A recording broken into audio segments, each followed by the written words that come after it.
কিয়ামতের দিন প্রত্যেকটি মানুষ যতটুকু খারাপ কাজ করেছে তার প্রতিদান সে কিয়ামতের দিন দেখতে পাবে, আবার যতটুকু ভালো কাজ করেছে তার প্রতিদান সে কিয়ামতের দিন দেখতে পাবে। বলেন সুবহানাল্লাহ।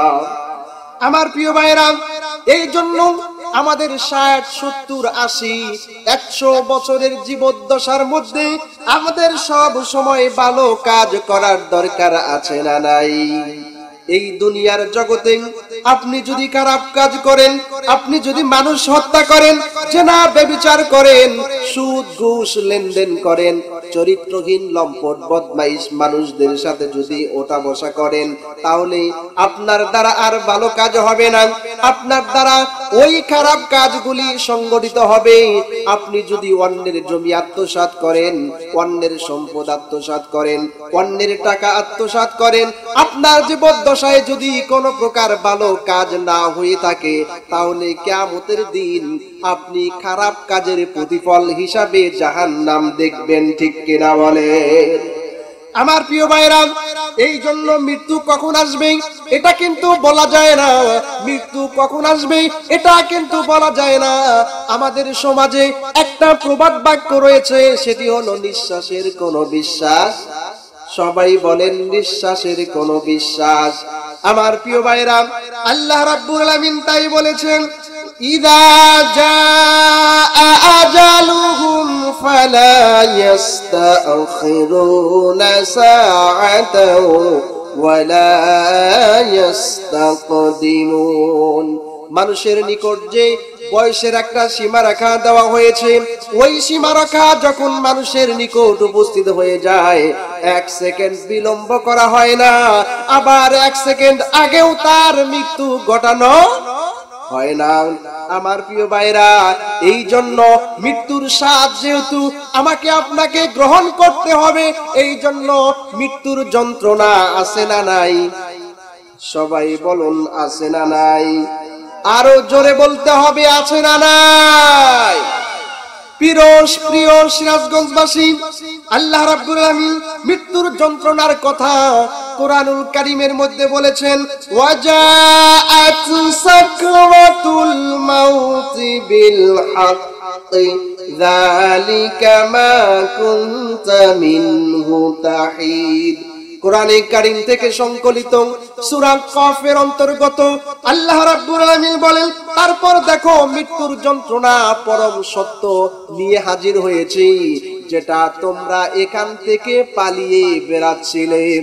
আমার প্রিয় ভাইরা, মৃত্যুর যন্ত্রণা কেমন একটা দৃষ্টান্ত যদি আপনাদের নিকট তুলে ধরি, তাহলে বুঝতে পারবেন।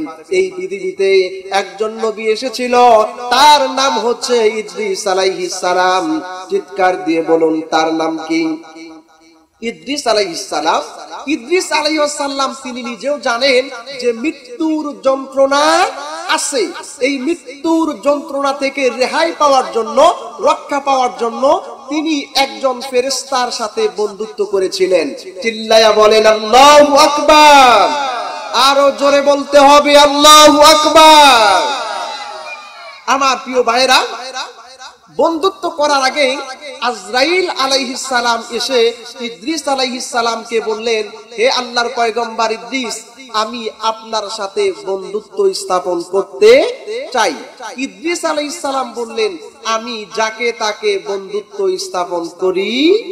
কিন্তু আজকে আমাদের অবস্থা দেখলে মনে হয় যে 1 প্যাকেট মন্টু বিড়ি দিলি বন্ধুত্ব সৃষ্টি হয়ে যায়। ভোট আমরা তারে দিয়ে দেই। কি বিড়ি? মন্টু বিড়ি, তা না হলে কেসমত বিড়ি। আর সিগারেট দিলে তো তার পিছে পিছে মাসকের পর মাস ঘুরে। চিল্লায়া বলুন ঠিক না বেঠিক? তাহলে মন্টু বিড়ি দিলে আমরা আমাদের সাথে কি হয়? বন্ধুত্ব হয়। আর যদি সিগারেট দেয়, গোল্ডেন বলেন, গোল্ডিপ বলেন, তারপরে আরো কি কি আছে, এ জাতীয় সিগারেট যদি দেয়, তাহলে মাসের পর মাস তার পিছনে ঘুরে। কথা বলুন ঠিক না বেঠিক? এজন্য যাকে তাকে বন্ধু বানানো যাবে। আমার প্রিয় ভাইরা, মনোযোগ দিয়ে কথাগুলি বুঝবেন। ইদ্রিস আলাইহিস সালাম একজন ফেরেশতার সাথে তার বন্ধুত্ব হয়ে গেল। ওই বন্ধু ফেরেশতাকে ডেকে বললেন, বন্ধু যেহেতু তোমার সাথে আমার বন্ধুত্ব স্থাপন হয়েছে, এখন তুমি আমাকে আসমানে নিয়ে যাও। আসমানের মধ্যে প্রথম আসমান, দ্বিতীয় আসমান, তৃতীয় আসমান, চতুর্থ আসমান, পঞ্চম আসমান, ষষ্ঠ আসমান, সপ্তম আসমান ভেদ করে এই পৃথিবীতে আসমানে যা যা আছে সব কিছু আমাকে দেখাও। বন্ধু ফেরেশতা ডেকে বলে, নবী, আমি যে আপনাকে আসমানে তুলে নিয়ে যাব, যদি আপনাকে নিয়ে যাই তাহলে প্রথম আসমানের যে দরজা গেট সেখানে চেক করবে, এরপরে দ্বিতীয় আসমান, তৃতীয় আসমান কিভাবে নিয়ে যাব?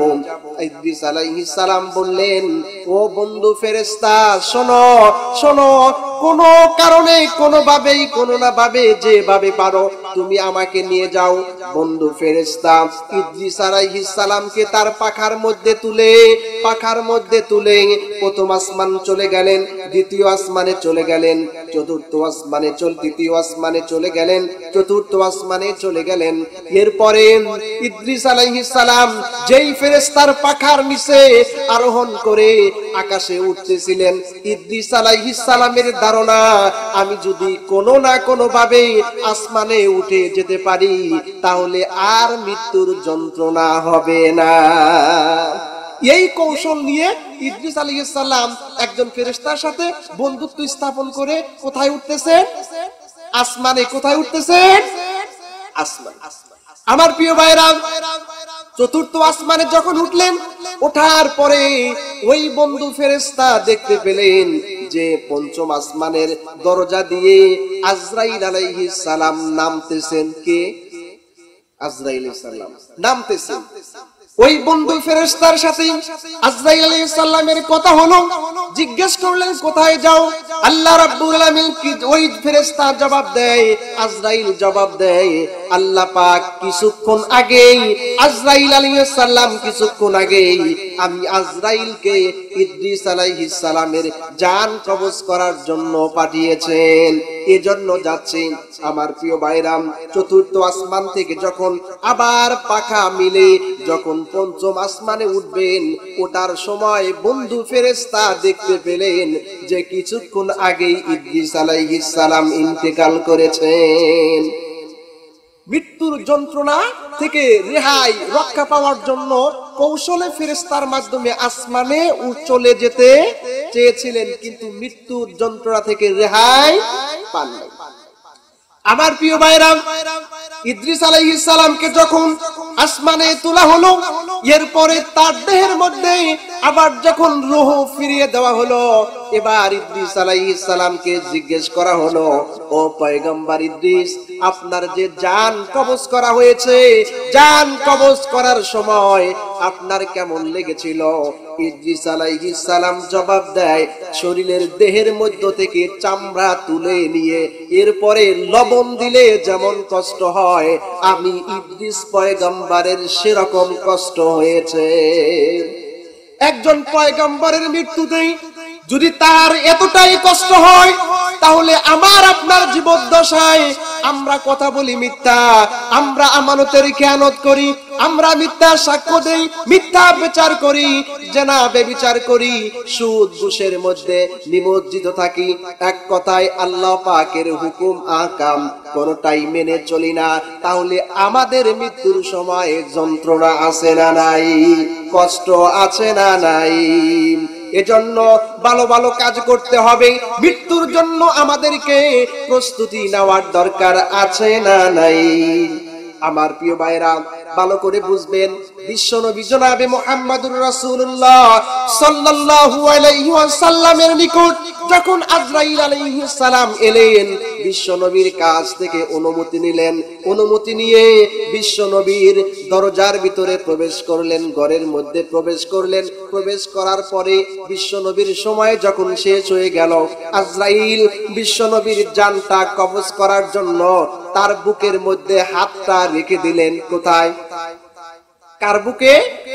বিশ্বনবীর বুকে হাতটা রেখে দিলেন। বিশ্বনবী বললেন, ও আজরাইল, তুমি আমার বুকের উপরে কি রেখে দিয়েছো? ওই আজরাইল জবাব দেয়, আমি শুধু আমার হাতটা রেখে দিয়েছি। বিশ্ব নবী বলেন, আমি এত ব্যথার অনুভব হচ্ছে হাত উঠাও, হাত উঠাও। উহুদ পাহাড় বুকের উপর তুলে দিলে যেই পরিমাণ কষ্ট হয়, তোমার হাতটা আমার বুকে রাখার কারণে ওই পরিমাণ কষ্ট হচ্ছে।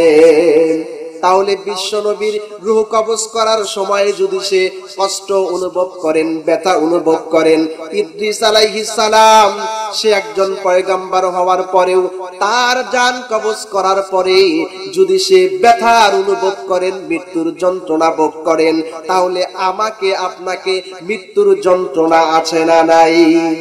সিরাজগঞ্জবাসী কথা ভালো করে বুঝবেন। আমি আপনাদেরকে বোঝানোর জন্য একটা হাদিস আমি আপনাদের নিকট তুলে ধরতে চাই। তার নাম হলো একজন সাহাবী, তার নাম হলো সাদ বিন মুআজ। সাদ বিন মুআজ রাদিয়াল্লাহু তাআলা আনহুর ইন্তেকাল সম্পর্কে আমি আপনাদের নিকট তুলে ধরতে চাই।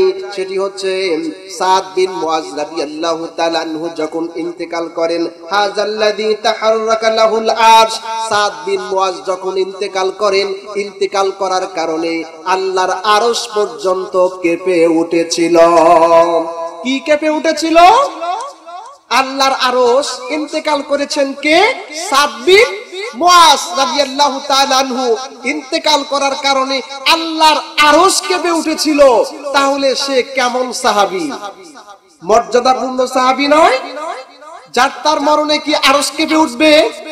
সবাই বলেন, কেঁপে উঠবে? কেঁপে উঠবে না। তাহলে কেমন সাহাবী? যেই সাহাবীর মৃত্যুতে আল্লাহর আরশ পর্যন্ত কেঁপে উঠেছে। আমার প্রিয় ভাইরা, আরশ কেঁপে উঠেছে, শুধু বিষয়টা এখানেই নয়। ওয়াফুতিহাত লাহু আবওয়াবুস সামা, আসমানের যতগুলি দরজা রয়েছিল প্রত্যেকটি দরজা খুলে দেওয়া হয়েছিল। কেন খুলে দেওয়া হয়েছিল? আল্লাহর রাসূল বলেন, ওয়াশাহিদাহু সাবউনা আলফাম মিনাল মালাইকা। ওই সাদ বিন মুআজ রাদিয়াল্লাহু তাআলা আনহুর জানাজায় ৭০,০০০ ফেরেশতা আসমান থেকে এসে তার জানাজায় অংশগ্রহণ করেছিল। রাসূল বলেন, লাকাদ্দুম মুদুম্মাতান সুম্মা ফারিজা আনহু। রাসূল বলেন, এরপরেও ওই সাদ বিন মুআজকে যখন কবরে রাখা হলো, এরপরে কবরের মাটি দুই দিক দিয়ে তাকে চাপা দেওয়ার জন্য এসেছিল। যার মৃত্যুতে আল্লাহর আরশ কেঁপে উঠেছিল, তাকে যখন কবরের ভিতরে রাখা হলো, তাকে মাটি চাপা দেওয়ার জন্য দুই দিক থেকে এসেছিল। এরপরে তাকে আবার কবরটাকে প্রশস্ত করে দেওয়া হয়েছিল। আমার প্রিয় ভাইরা, কিভাবে তার কবরটাকে প্রশস্ত করা হলো?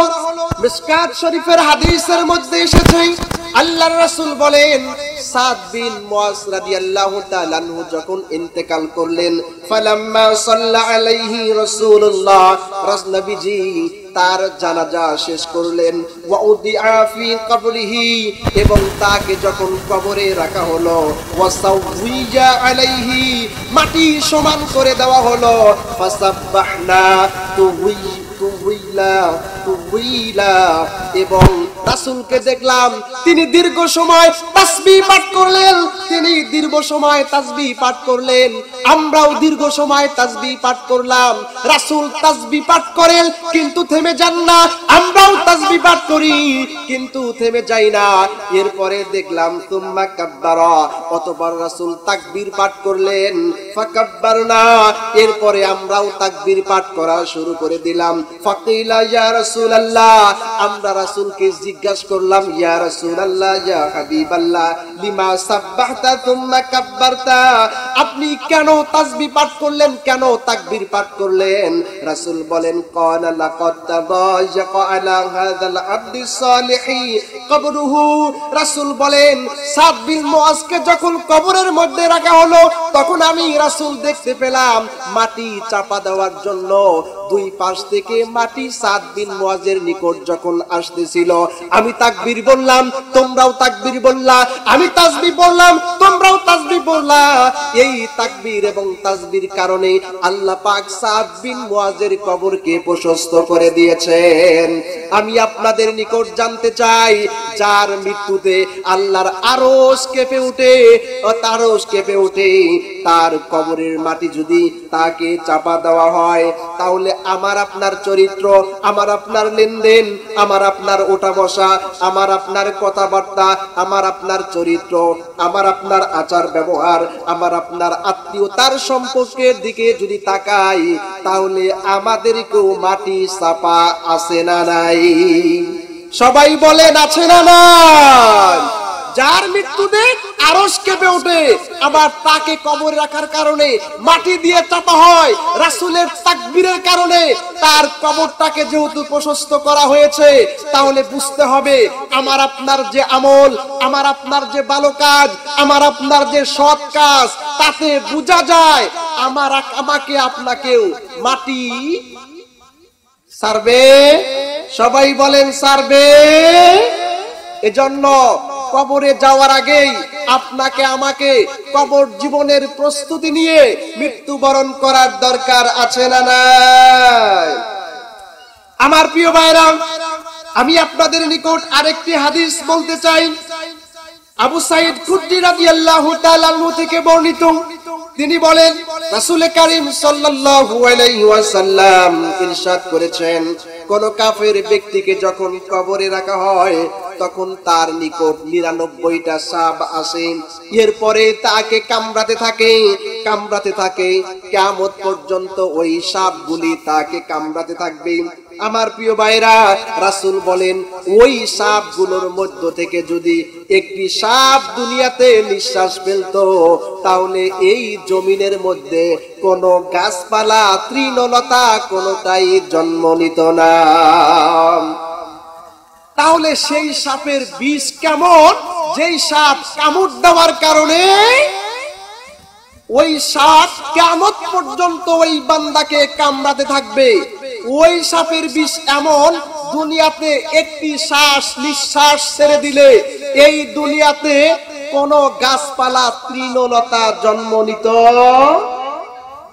তাহলে একবার কামড় দিলে এটার ব্যথা থাকবে কিয়ামত পর্যন্ত। একবার কামড় দিলে ব্যথা থাকবে কি পর্যন্ত? কিয়ামত পর্যন্ত। এখন এই সাপ যদি সব সময় কামড়ের উপরেই থাকে, তাহলে তার ব্যথাটা কেমন? আমার প্রিয় ভাইরা, আমার প্রিয় সিরাজগঞ্জবাসী, আমি আপনাদেরকে মৃত্যুর তিনটি দিক আলোচনা করতে চাই। তিনটি দিক আলোচনা করে আমি আমার আলোচনা ইতি টানবো। প্রিয় সিরাজগঞ্জবাসী, কথাগুলি মনোযোগ দিয়ে শুনবেন। কোন পাপিষ্ট লোকের কাছে যখন মৃত্যু আসে, তখন পাপিষ্ট লোক কি বলে? হাত্তা ইযা জাআ আহাদাহুমুল মাউত ক্বালা রাব্বিরজিউন। কোন পাপিষ্ট লোকের কাছে যখন মৃত্যু এসে যায়, তখন ওই পাপিষ্ট লোক বলে, আমাকে ছেড়ে দাও। আমরা যে আল্লাহ জিজ্ঞেস করলেন তোমাকে কেন ছেড়ে দেওয়া হবে? লাআল্লি আ'মালু সালিহান ফীমা তারাকতু কাল্লা ইন্নাহা কালিমাতুন হুয়া কাইলুহা। আমাকে এই জন্য ছেড়ে দাও, দুনিয়াতে আমি ভালো কাজ করি নাই, এখন আশা করা যায় আমাকে মরতেই হবে, এখন আমি ভালো কাজ করব, আমাকে ছেড়ে দাও। আল্লাহ বলেন কাল্লা, কখনো নয়, ইন্নাহা নিশ্চয়, কালিমাতুন হুয়া কাইলুহা, এটা হলো তোমার মুখের কথা ছাড়া আর কিছু নয়। তার মানে হলো, একটা কথা হবে না। তার মানে হলো আমি তোমাকে 50 থেকে 100 বছর পর্যন্ত হায়াত দিয়েছিলাম। এই হায়াতের মধ্যে তুমি ইচ্ছা করলে ভালো কাজ করতে পারতে, কিন্তু তুমি নিজেকে সংশোধন করো নাই, ভালো কাজ করো নাই, আবার যদি তোমাকে ছেড়ে দেওয়া হয় তাহলে তুমিও ভালো কাজ করবে না। অতএব এটা হলো তোমার মুখের কথা। আমার প্রিয় ভাইরা, একটা দৃষ্টান্ত দিলে আপনাদের বুঝতে সহজ হবে। আমার প্রিয় ভাইরা, এই পৃথিবীতে একজন স্বৈরাচারী শাসক, তার নাম হলো ফেরাউন। তার নাম কি? সবাই বলেন তার নাম কি? আরো জোরে বলতে হবে, তার নাম কি? ফেরাউন ছিল ইতিহাসের কসাই। জোরে বলুন কি? 90,000 শিশুকে হত্যা করেছিল শুধু ক্ষমতায় টিকে থাকার জন্য। এই ক্ষমতা থেকে কেউ যাতে নামাতে না পারে এই জন্য 90,000 শিশুকে হত্যা করেছিল। আমার প্রিয় ভাইরা, শুধু এখানেই শেষ নয়।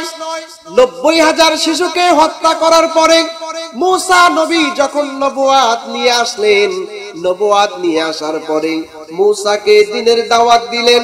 মূসা নবী যখন ফেরাউনকে দ্বীনের দাওয়াত দিলেন, ফেরাউন দ্বীনের দাওয়াতকে প্রত্যাখ্যান করে উল্টা মূসা নবীকে হত্যা করার জন্য ওত পেতে বসে আছে। সুযোগ পেলেই আল্লাহর পয়গম্বর মূসা নবীকে হত্যা করবে। কি করবে? সুযোগ পেলেই মূসা নবীকে হত্যা করবে। এই জন্য ফেরাউন সমস্ত শহরে, অলিতে গলিতে, বন্দরে ঘোষণা করে দিল যে মূসাকে যেখানে পাওয়া যাবে আমরা সেখানেই হত্যা করব। আল্লাহ রাব্বুল আলামিন ওহী নাজিল করে মূসাকে জানিয়ে দিলেন, মূসা, ফেরাউন তোমাকে হত্যা করার জন্য ওত পেতে বসে আছে। তুমি আর বসে না থেকে আজকে রাত্রি বেলায় এই জনপদ থেকে বের হয়ে যাও, এই জনপদ থেকে বের হয়ে যাও। রাত্রি বেলায় মূসা নবী তার অনুসারীদেরকে ওই মিশর জনপদ থেকে বের হয়ে অন্য জনপদে যাচ্ছিলেন। এই খবর ফেরাউনের কাছে যখন চলে গেল, ফেরাউন তার সৈন্য বাহিনীদেরকে ডেকে বললেন যে এই জনপদ থেকে মূসা তার অনুসারীরা বের হয়ে যাচ্ছেন, আমরা তাকে বের হয়ে অন্য জনপদে ফিরে যেতে দিব না, আমরা তাকে হত্যা করব। অতএব তোমরা যে যেখানে মূসাকে, মূসার অনুসারীদেরকে পাও তোমরা সেখানেই হত্যা করবে। একদল সৈন্য নিয়ে ফেরাউন মূসা নবীর পিছনে পিছনে অভিযান চালিয়ে চলতেছিল। আমার প্রিয় ভাইরা, মূসা নবী রাস্তা দিয়ে হেঁটে যাচ্ছিলেন, দৌড়িয়ে যাচ্ছিলেন, এমন সময় দেখতে পেলেন সাগর। জোরে বলুন কি? কি দেখতে পেলেন? সবাইকে কথা বলতে হবে। কি দেখতে পেলেন? সাগর দেখতে পেলেন। মূসা নবী চিন্তা করলেন, আমরা যদি সামনের দিকে অগ্রসর হই তাহলে এই সাগরের মধ্যে ডুবে আমরা মারা যাব, আবার যদি আমরা পিছনের দিকে অগ্রসর হই তাহলে ফেরাউনের সৈন্য বাহিনীর তলোয়ারের আঘাতে, পিস্তলের আঘাতে আমরা মরে যাব। ঠিক কিনা বলেন? আমার প্রিয় ভাইরা, আল্লাহ রাব্বুল আলামিন মূসা আলাইহিস সালামকে ওহী নাজিল করে জানিয়ে দিলেন, মূসা, তোমার হাতে যে লাঠি রয়েছে এই লাঠি দ্বারা সমুদ্রের মধ্যে আঘাত করো। জোরে বলুন কোথায়? সমুদ্রের মধ্যে আঘাত করো, দেখতে পারবা অটোমেটিক তোমাদের জন্য রাস্তা হয়ে গিয়েছে। মূসা নবী যখন তার হাতের লাঠি সমুদ্রের মধ্যে যখন আঘাত করলেন, ছেড়ে দিলেন, মূসা নবী দেখতে পেলেন 12টা রাস্তা হয়ে গেছে, দুই পাশে পানি দাঁড়িয়ে গিয়েছে, সাগরের মধ্য দিয়ে 12টা রাস্তা হয়ে গিয়েছে। মূসা নবীর সাথে যারা ছিল তারা 12টা গোত্রের লোকজন ছিল। এই জন্য প্রত্যেক লোকজনের জন্য ভিআইপি এক একটা করে রাস্তা নির্ধারণ করে দিয়েছেন। মূসা নবী ওই রাস্তা দিয়ে তার অনুসারীদেরকে নিয়ে যখন যাচ্ছিলেন, মূসা নবী সাগরের মাঝ বরাবর যখন এলেন, আসার পরে দেখতে পেলেন আসলেন এদিকে ফেরাউন তার সৈন্য বাহিনী ওই সাগরের পারে এসেছে। মূসা কোথায়? সাগরের মাঝখানে, আর ফেরাউন কোথায়? সাগরের পারে। ফেরাউন বলল, এই রাস্তা দিয়েই যেহেতু মুসা তার অনুসারীরা গিয়েছে, চলো আমরাও এই রাস্তা দিয়ে যাব, এরপরে মুসাকে ধরবো, হত্যা করে ফেলবো। আমার প্রিয় ভাইরা, ফেরাউন তার সৈন্য বাহিনী, পুলিশ, বিডিআর, র‍্যাব যা ছিল সব কিছু নিয়ে ওই রাস্তা দিয়ে যখন যাচ্ছিল, এদিকে মুসা আলাইহিস সালাম সাগরের পারে উঠে গেছেন, আর ফেরাউন সাগরের মাঝখানে রয়ে গেছে। মুসা আলাইহিস সালাম যখন সাগরের পারে উঠে গেলেন, এদিকে আল্লাহ রাব্বুল আলামিন পানিকে ডেকে বললেন, পানি আর রাস্তার দরকার নাই, তুমি এবার মিলিত হয়ে যাও, একাকার হয়ে যাও, আর রাস্তার দরকার নাই। পানি যখন মিলিত হয়ে গেল, একাকার হয়ে গেল, যখন পুরা রাস্তা বন্ধ করে আবার যখন সাগর হয়ে গেল, এমন সময় ওই ফেরাউন তার দলবল সৈন্য বাহিনী পানির মধ্যে হাবুডাবু খেয়ে তলিয়ে ডুবে গিয়ে যখন পানি খেয়ে সৈন্যবাহিনী মারা গেল, ফেরাউন পানি খেয়ে যখন তার পেটটা ফুলে গেল, এমন সময় ফেরাউন ঘোষণা করলো, কি ঘোষণা করলো? ক্বালা আমানতু আন্নাহু লা ইলাহা ইল্লাল্লাযী আমানাত বিহি বানু ইসরাঈল ওয়া আনা মিনাল মুসলিমিন। মুসা আলাইহিস সালাম এবং তার অনুসারীরা যেই রবের প্রতি ঈমান আনছে, আমি ফেরাউন ওই রবের প্রতি ঈমান আনলাম। আল্লাহ রাব্বুল আলামিন জিবরাইলকে ডেকে বললেন, জিবরাইল যাও যাও যাও, ফেরাউন তার মুখ দিয়ে কথা বলছে, সে ঈমান আনার কথা বলছে, তার তো ঈমান এখন গ্রহণ করা হবে না, বরং ফেরাউন যাতে কথা বলতে না পারে এই জন্য সাগরের নিচ থেকে কাদা মাটি উঠাইয়া ওই ফেরাউনের মুখের মধ্যে ঢুকাইয়া দাও, যাতে ওই ফেরাউন কথা বলতে, সবাই বলেন, ফেরাউন কথা বলতে না পারে। আমার প্রিয় ভাইরা, জিবরাইল আমিন চলে এলেন, সাগরের অতল গহ্বর থেকে কাদামাটি উঠাইয়া ফেরাউনের মুখের মধ্যে ঢুকিয়ে দিলেন। এরপরে আল্লাহ রাব্বুল আলামিন বলেন, ওয়াকাদ আসাইতা ক্বাবলু ওয়া কুনতা মিনাল মুফসিদিন। এখন ঈমান আনলে তো হবে না, এখন ঈমান আনলে হবে না, কারণ দুনিয়াতে তুমি 400 বছর ক্ষমতায় ছিলে, এই 400 বছর আমার প্রতি যারা ঈমান নিয়েছিল তাদেরকে তুমি নির্যাতন করেছ, জুলুম করেছ, হত্যা করেছ, 90,000 শিশুদেরকে অন্যায়ভাবে হত্যা করেছ। এই মুমূর্ষু অবস্থায় এই মৃত্যুর সময় ঈমান আনলে সে ঈমান আর গ্রহণ করা হবে না। ফেরাউন সাগরের মধ্যে মরে গেল। আমার প্রিয় ভাইরা, আমি আপনাদের নিকট জিজ্ঞেস করতে চাই, ফেরাউন যখন সাগরের মধ্যে মারা যায় তখন কি তার সাথে পুলিশ ছিল না? সবাই বলেন, ছিল না? র‍্যাব ছিল না? সেনাবাহিনী ছিল না? বিডিআর ছিল না? সবাই ছিল। পুলিশ, বিডিআর, র‍্যাব, সেনাবাহিনী থাকার পরেও ফেরাউনকে রক্ষা করতে পারে নাই, ঠিক কিনা বলেন? আজকেও যারা আমৃত্যু ক্ষমতায় থাকার স্বপ্ন দেখছেন, আপনারা ঘোষণা করছেন আমরা আমৃত্যু ক্ষমতায় থাকব, ওই ফেরাউন থেকে শিক্ষা নিন। আপনার পুলিশ, বিডিআর, র‍্যাব আপনাকে বাঁচাতে পারবে না, চিল্লায়া বলুন ঠিক কিনা?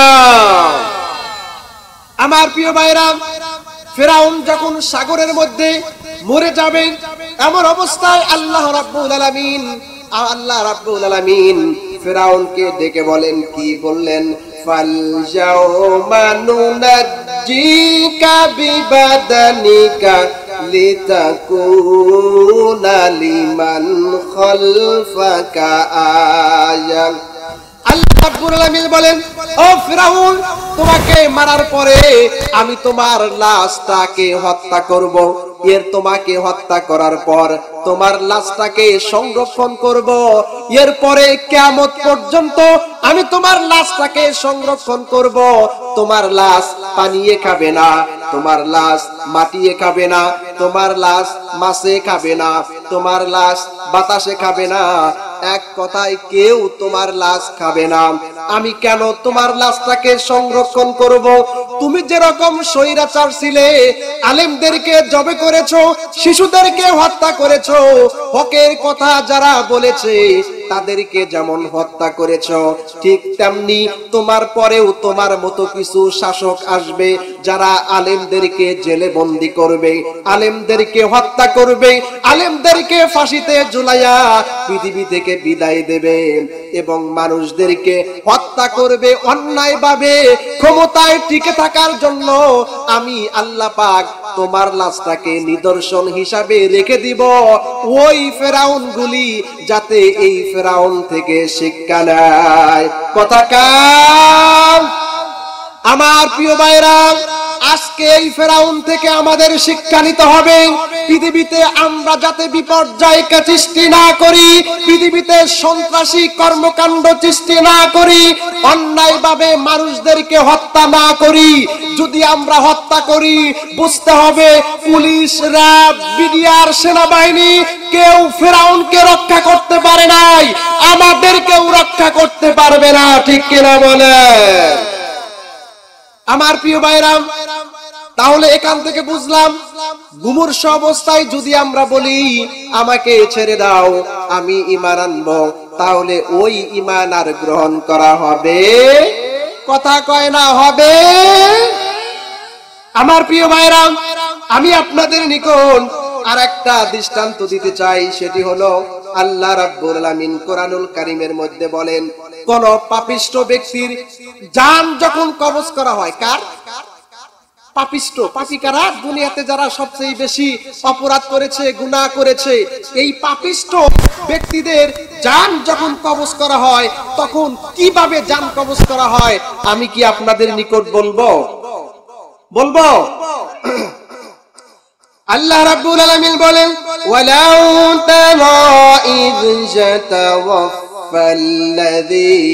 কাফারুল মালাইকাতু ইয়াদরিবুন উজুহাহুম ওয়া আদবারহুম ওয়া যুকু আযাবাল হারিক।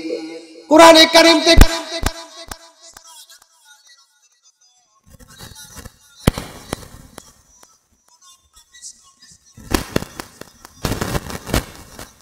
হাতুড়ি দ্বারা তার দেহে এবং মুখমণ্ডলে আঘাত করতে করতে, আঘাত করে করে তার জান কবজ করা হয়। যখন আঘাত করা হয় তখন তার চামড়া পুড়ে যায়। কিন্তু কোন পাপিষ্ঠ লোক যদি মারা যায়, তার কাছে যদি আমি আপনি বসে থাকি, কিন্তু এই দৃশ্য দেখা যায়? সবাই বলেন দেখা যায়? যার জান কবজ করা হয় সেই বুঝে তার হৃৎপিণ্ডের মধ্যে, দেহের মধ্যে, মুখমণ্ডলের মধ্যে জাহান্নামের হাতুড়ি দ্বারা আঘাত করে করে, মুখমণ্ডলে আঘাত করে করে তার জান কবজ করা হয়। কার কথা? সবাই বলেন কার কথা?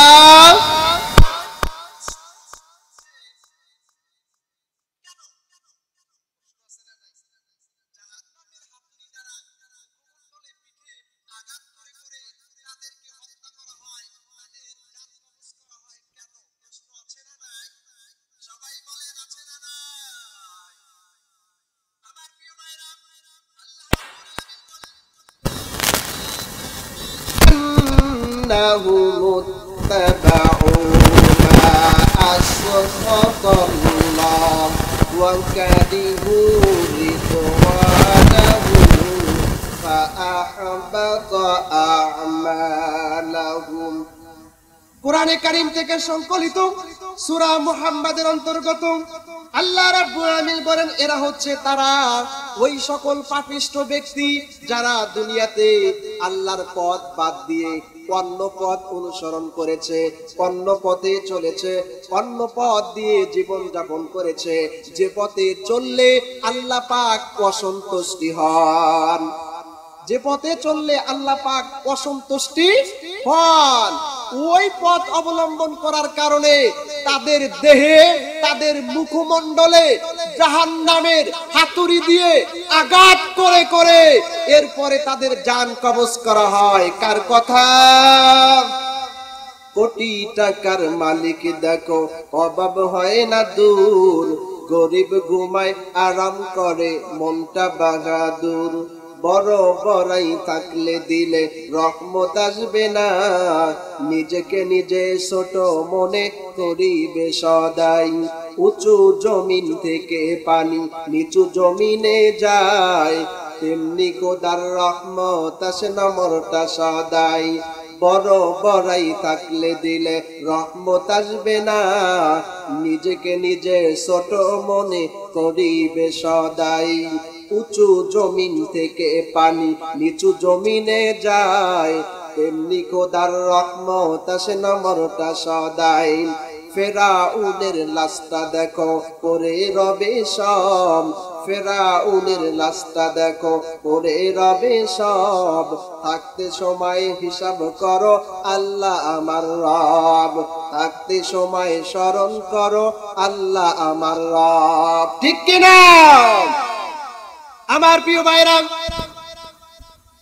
তাহলে যে পথে চললে আল্লাহ পাক অসন্তুষ্টি হন, ওই বান্দার প্রতি নারাজ হন, ওই পথে আমাদেরকে চলা যাবে না, ওই পথ অনুসরণ করা যাবে না। যাদেরকে বন্ধু বানালে আল্লাহ পাক অসন্তুষ্ট হন, তাদেরকে বন্ধু বানানো, সবাই বলেন বন্ধু বানানো যাবে না। আমার প্রিয় ভাইরা, কিভাবে দেহের মধ্যে আঘাত করে করে হত্যা করা হয় একটা দৃষ্টান্ত দিলে বুঝতে পারবেন। সেটি হচ্ছে, এই পৃথিবীতে আর একজন স্বৈরাচারী শাসক, তার নাম হলো নামরুদ। তার নাম কি? নামরুদ। ইব্রাহিম আলাইহিস সালামকে হত্যা করার জন্য ষড়যন্ত্র করেছিল, আগুনের মধ্যে ফেলে দিয়েছিল। কে? নামরুদ। আমার প্রিয় ভাইরা, এই নামরুদ একবার চিন্তা করলো যে আমি আল্লাহকে হত্যা করব, আল্লাহকে মেরে ফেলবো, এই জন্য একটা যুদ্ধ করার জন্য একটা দিন তারিখ নির্ধারণ করলো। কাকে হত্যা করবে? সবাই বলেন কাকে হত্যা করবে? আল্লাহকে হত্যা করবে। আমার প্রিয় ভাইরা, ইব্রাহিম আলাইহিস সালামকে জানিয়ে দিলেন, ইব্রাহিম তুমি একটা দিন তারিখ আমি জানিয়ে দিলাম, এই খবর তোমার আল্লাহকে জানিয়ে দাও, তোমার আল্লাহর সাথে আমি নমরুদ যুদ্ধ করব। কি করব? যুদ্ধ করব। আমার প্রিয় ভাইরা, দিন তারিখ নির্ধারণ করা হলো। নমরুদ তার সৈন্যবাহিনী নিয়ে একটা খোলা মাঠের মধ্যে, খোলা জায়গার মধ্যে চলে গেল। সেখানে যাওয়ার পরে ইব্রাহিমকে জিজ্ঞেস করলেন, ইব্রাহিম তোমার রব আমাদের সাথে যুদ্ধ করবেন, ঠিক আছে, আমরা সেটা বুঝলাম, কিন্তু তোমার রবের কোন সৈন্য বাহিনী তো দেখছি না। সৈন্য বাহিনী কি করতেছি না? দেখতেছি না। ইব্রাহিম আলাইহিস সালাম ইশারা ইঙ্গিত করে বললেন, ওই যে সৈন্য বাহিনী দেখা যায়, অন্ধকার হয়ে একদল মশা আসতেছে। কি আসতেছে? যুদ্ধ শুরু হয়ে গেল। মশায় কামড় দেয় আর সৈন্য বাহিনী গোলাগুলি করে। আচ্ছা, গুলিতে কি মশা মরে নাকি? গুলিতে মশা মরে?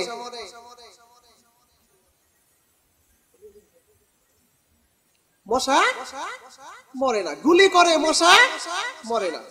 আমার প্রিয় ভাইরা, মশার কামড় কি সৈন্যবাহিনী মারা যায়, নমরুদের সৈন্যবাহিনী মারা যায়। এক পর্যায়ে এই নমরুদ মশার ভয়ে দৌড়িয়ে ঘরে গিয়া পালিয়ে গিয়েছে। এমন সময় একটা ন্যাংরা মশা ওই নমরুদের পিছে পিছে দৌড়ায়। ওই ন্যাংরা মশা যখন ঘরের মধ্যে গিয়েছে, যাওয়ার পরে ওই ন্যাংরা মশা নমরুদের নাকের মধ্যে ঢুকে পড়ছে। কোথায়? নাকের মধ্যে ঢুকে একবারে মাথা পর্যন্ত প্রবেশ করছে। এখন এই ন্যাংরা মশা মাথার মধ্যে গিয়ে একটা করে কামড় দেয় আর নমরুদ মাথা থাপ্পড় মারে। আমার প্রিয় ভাইরা, এই মশা আবার কামড় দেয়, আবার থাপুর মারে, মানে থাপুর দিলে একটু ভালো লাগে, কি করে ভালো লাগে, কিছুক্ষণ পরে আবার কামড় দেয়।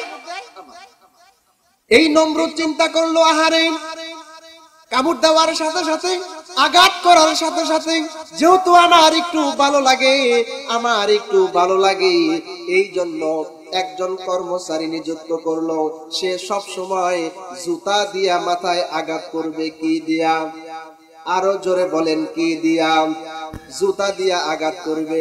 কাকে মারে? রাষ্ট্রপ্রধান কি জুতা দিয়া মারে? ঠিক কিনা বলেন? আমার প্রিয় ভাইরা, কথাটা ভালো করে বুঝবেন। এক পর্যায়ে এই 400 বছর পর্যন্ত এই জুতা দিয়া এই ফেরাউনের মাথায় আঘাত করা হয়, কিন্তু যে ব্যক্তি ডিউটি করে তার কোনো ছুটি ছাটা নাই। বলেন ভালো লাগে? ছুটি না থাকলে অফিস করতে ভালো লাগে। কয় এইভাবে আর কয়দিন মারা যায়, হাত অবশ হয়ে যায়। হাত কি হয়? অবশ হয়ে যায়। কি করা যায়, কি করা যায়? এইভাবে আর মারতে ভালো লাগে না। তবে নমরুদের ভালো লাগে। আমার প্রিয় ভাইরাম, তখন ওই কর্মচারী চিন্তা করলো, এবার এমন জোরে আঘাত করব, এক আঘাতে যাতে মরে। কর্মচারী এমন ভাবে আঘাত করেছে, এক আঘাতেই সে মাথা দ্বিখণ্ডিত হয়ে গেছে এবং ন্যাংরা মশা বের হয়ে। আমার প্রিয় ভাইরা, কি বুঝলেন? কি বুঝলেন? মানুষকে হত্যা করে, নবীদেরকে আগুনের মধ্যে ফেলে দিয়ে, শিশু বাচ্চাদেরকে হত্যা করে, আলেমদেরকে হত্যা করে ক্ষমতায় টিকে থাকা যায় না। কেউ যদি টিকে থাকতে চায় তাহলে জুতার আঘাত আছে না নাই? জুতার মালা আছে না নাই? আমার প্রিয় ভাইরা, এটা হলো মৃত্যুর এক ক্যাটালগ, মৃত্যুর যন্ত্রণা, মৃত্যুর যন্ত্রণা। আর এক ক্যাটালগ আমি আপনাদের নিকট বলতে চাই, সেটি হচ্ছে দুনিয়া থেকে জান্নাত দেখে মৃত্যুবরণ করবে। বলেন সুবহানাল্লাহ। খুশি হবেন না এবার যে দুনিয়াতে জান্নাত দেখে এরপরে মরে যাব? বলেন ইনশাআল্লাহ। আমার প্রিয় ভাইরা, ঈসা আলাইহিস সালাম কে? ঈসা আলাইহিস সালাম দুইজন প্রতিনিধি এন্তাকিয়া জনপদে প্রেরণ করলেন। কোথায়?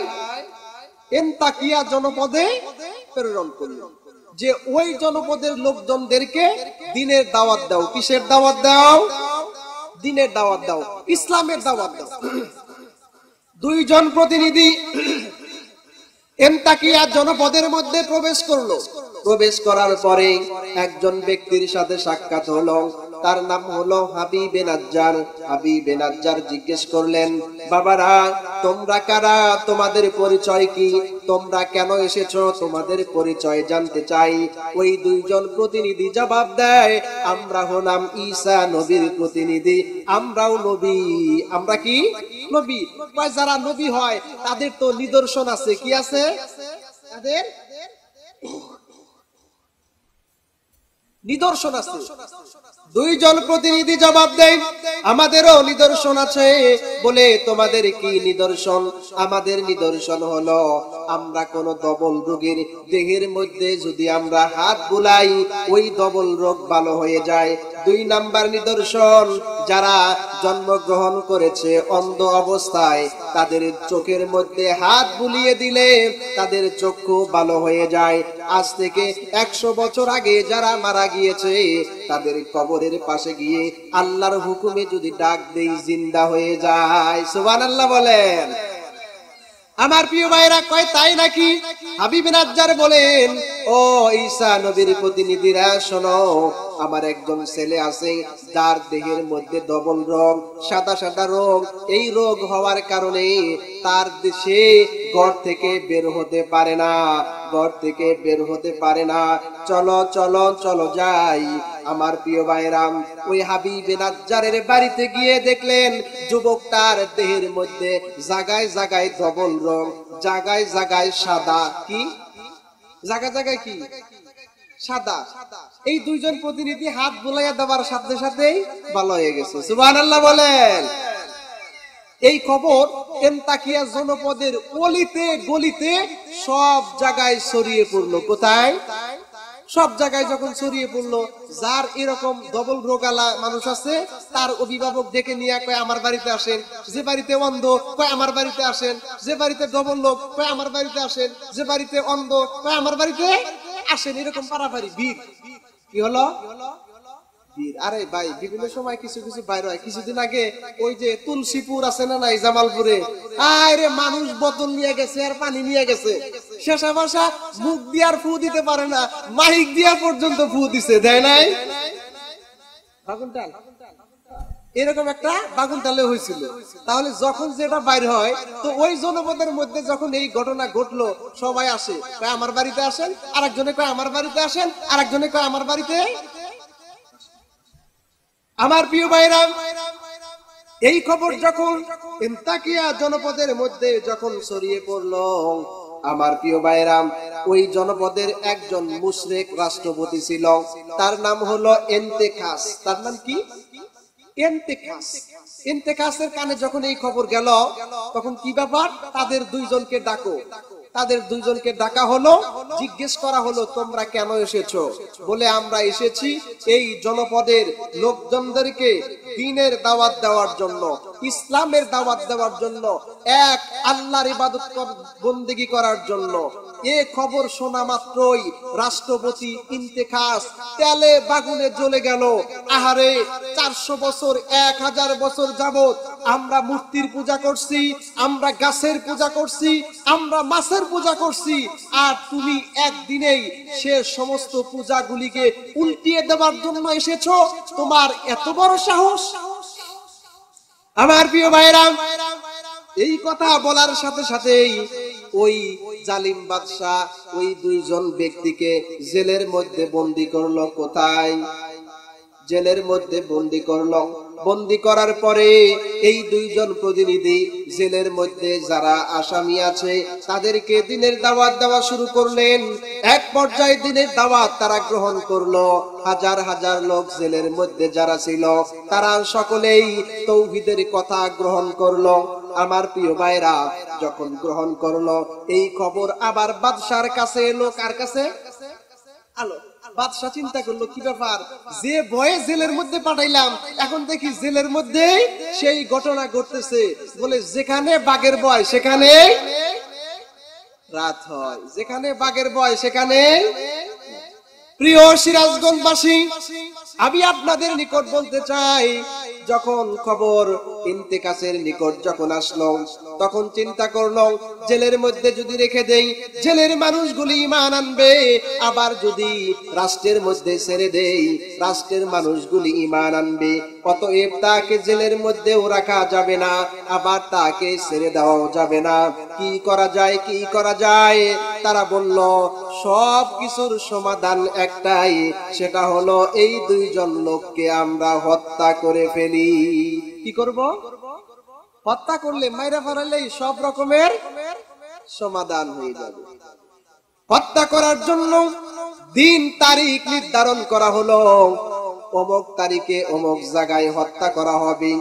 মাইক মারা হলো, লোকজন জড়ো হলো।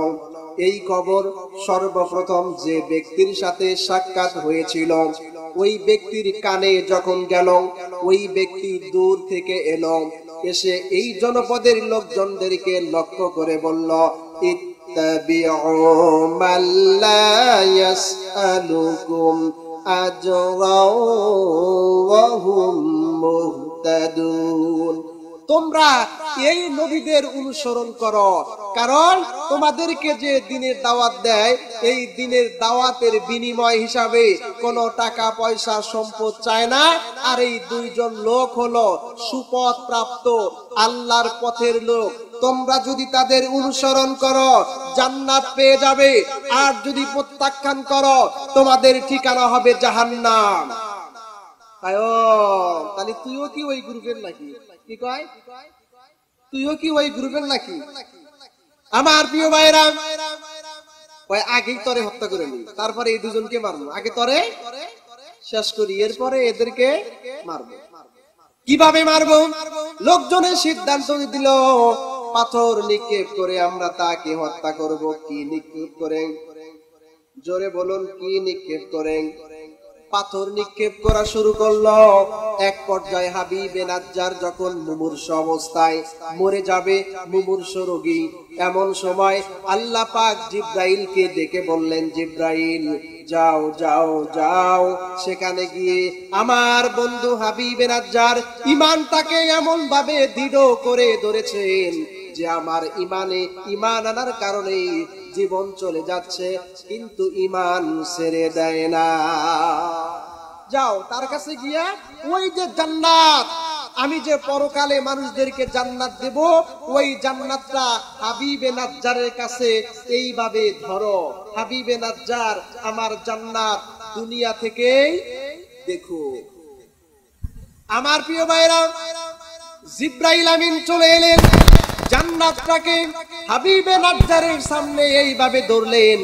আমরা আয়নার মধ্যে যখন চেহারা দেখি, আয়নার মধ্যে চেহারা দেখলে চেহারার মধ্যে কোথায় দাগ আছে, কোথায় বরণ উঠেছে, কোথায় গোটা উঠেছে দেখা যায় কি যায় না? দেখা যায়।